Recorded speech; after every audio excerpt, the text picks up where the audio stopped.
ঢাকার দোহারে বিএনপির এক নেতাকে গুলি ও কুপিয়ে হত্যা করা হয়েছে।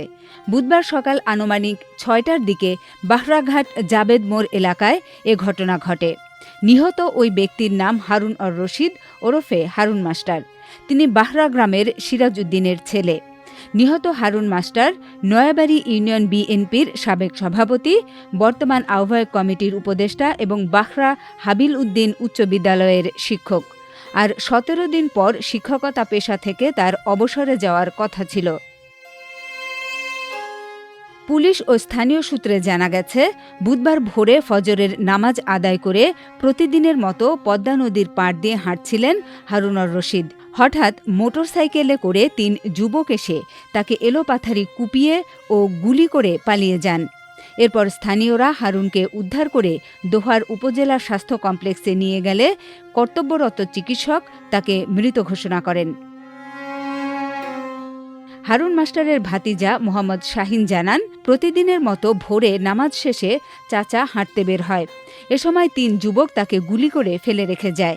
তবে এখনও এ বিষয়ে নির্দিষ্ট করে কিছু বলা যাচ্ছে না। স্থানীয় মোহাম্মদ ওয়াসিম নামে এক ব্যক্তি জানান, তিনি একটি ফোন কল পেয়ে ঘটনাস্থলে যান। সেখানে গিয়ে দেখতে পান হারুন মাস্টারের নিথর দেহ পড়ে আছে। দোহার স্বাস্থ্য কমপ্লেক্সের নুসরাত তারিন বলেন, তার মাথা, ঘাড় ও শরীরে ৬টি গুলির চিহ্ন পাওয়া গেছে।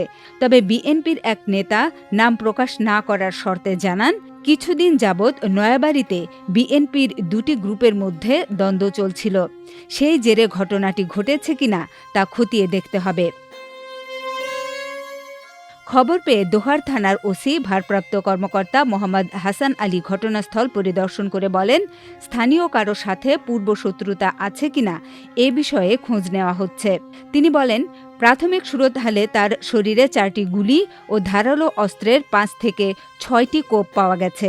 বাকিটা ময়নাতদন্ত শেষে বলা যাবে। এছাড়া স্থানীয় বালু ব্যবসা নিয়েও টানাপোড়েন আছে বলে একাধিক সূত্রে জানা যায়। এদিকে তার মৃত্যুর খবর পেয়ে বিএনপির নেতাকর্মীরা জয়পাড়া সরকারি হাসপাতালের সামনে জড়ো হয়। এ ঘটনায় জড়িতদের গ্রেপ্তারের দাবিতে বিক্ষোভ মিছিল করেন তারা। মাল্টিমিডিয়া ডেস্ক, আমার দেশ।